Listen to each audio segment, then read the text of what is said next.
Assalamualaikum warahmatullahi wabarakatuh. Perkenalkan, nama saya Dimas Bistama, MPM 1911110080. Di sini saya akan menjelaskan mengenai beberapa soal yang diberikan oleh Bapak Heru kemarin waktu untuk ujian. Yang pertama, dalam memilih dasar negara bagi negara Indonesia, Soekarno melakukan perenungan yang sangat lama, yang mendalam tentang sebuah ideologi yang kompatibel dengan kehidupan rakyat Indonesia. Soekarno tidak mengambil dasar negara dari luar, melainkan dari kehidupan sehari-hari rakyat Indonesia itu sendiri.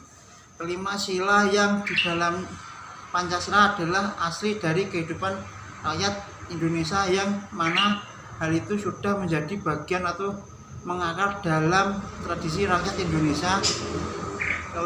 Kelima nilai hidup tersebut kemudian diringkas diperas dalam satu nilai yang kita sebut dengan Pancasila. Di Indonesia menjelaskan pemahaman saudara mengenai fungsi pokok yang dimiliki Pancasila sebagai sumber dari segala sumber hukum atau sumber tertib hukum di Indonesia.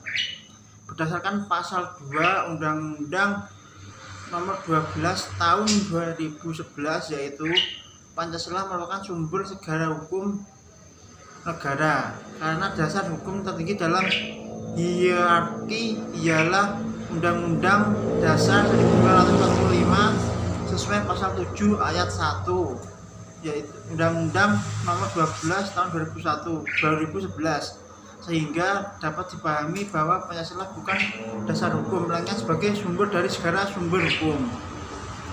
Kita lanjut ke pertanyaan selanjutnya, ideologi lainnya. Jelaskan menurut pemahaman Anda mengapa Pancasila tetap kokoh menjadi ideologi negara kesatuan Republik Indonesia dan ideologi liberalisme serta komunisme tidak dapat diterima oleh bangsa Indonesia. Jawabannya yaitu Pancasila dapat kokoh, kuat, tak tergoyahkan, dan tidak dapat digantikan dengan ideologi komunisme dan liberal dikarenakan faktor internal Pancasila dan faktor eksternal, yaitu rakyat sebagai penjaga ideologi Pancasila. Pancasila merupakan ideologi yang masuk akal dan dijalankan di Indonesia.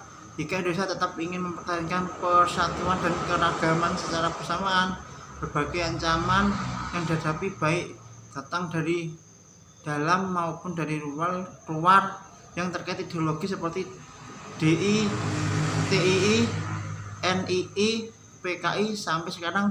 Pancasila sebagai ideologi bangsa negara Indonesia tetap menunjukkan ketangguhan bersaing dengan ideologi-ideologi asing. Ketangguhan Pancasila berkontentasi dengan ideologi-ideologi besar maupun alternatif tersebut, bukan hanya karena faktor internal ideologi itu sendiri, yaitu kebulatan dan keutuhan yang mengagumkan, yang mana terkandung nilai-nilai budaya dan keseharian dari masyarakat itu sendiri, namun juga karena dukungan faktor eksternal, yaitu barisan penjaga ideologi militer serta rakyat Indonesia, para penata Pancasila, lulusan Leshamnas RI, para guru dan para dosen pengajar dan pendidikan Pancasila maupun informal sebagai para tokoh agama, suku dan adat, serta komunikasi warga di tingkat akar rumput yang tidak pernah mengenal kata menyerah dalam memperjuangkan penegakan keluhuran nilai-nilai Pancasila dalam kehidupan berbangsa dan bernegara. Supaya Pancasila tetap tangguh dan terjaga sepanjang zaman, perlu dilakukan hal-hal berikut, seperti penguatan ideologi Pancasila secara menyeluruh ke semua tahanan masyarakat, perlu diajarkan dan mentransfer nilai-nilai yang terkandung dalam Pancasila ke seluruh bagian masyarakat. Ideologi Pancasila sebagai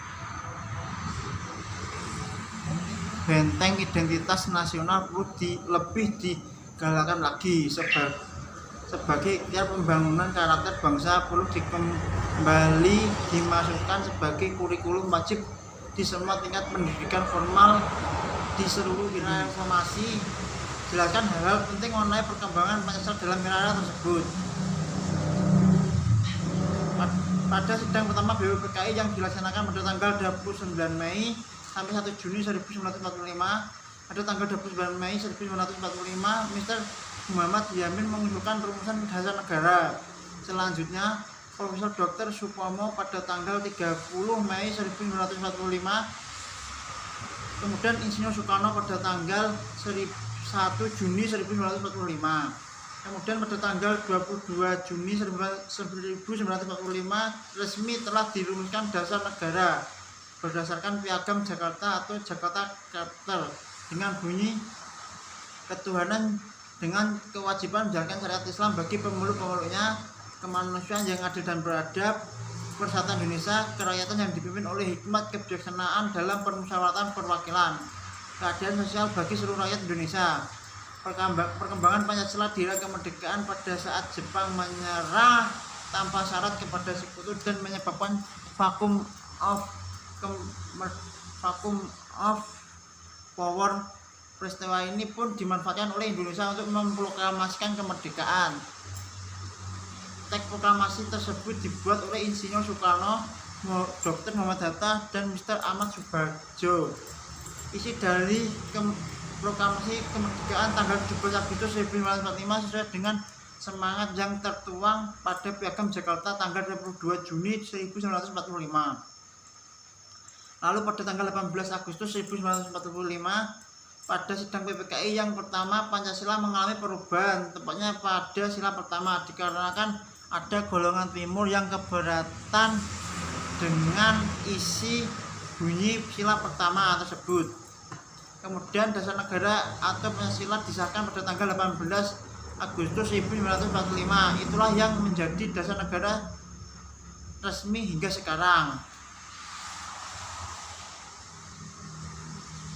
Perkembangan Pancasila di era Orde Lama, terdapat dua pandangan besar terhadap dasar negara yang berpengaruh terhadap munculnya dekret presiden, yaitu apakah menggunakan dasar negara pada Piagam Jakarta atau dasar negara resmi 18 Agustus. Namun kedua usulan tersebut tidak mencapai forum keputusan sidang konstitusi. Sidang tersebut menemukan jalan buntu pada bulan Juni 1959. Kejadian ini menyebabkan Presiden Soekarno turun tangan dengan membuat dekret presiden pada tanggal 5 Juli 1959 pada pukul 17.00 di depan Istana Merdeka.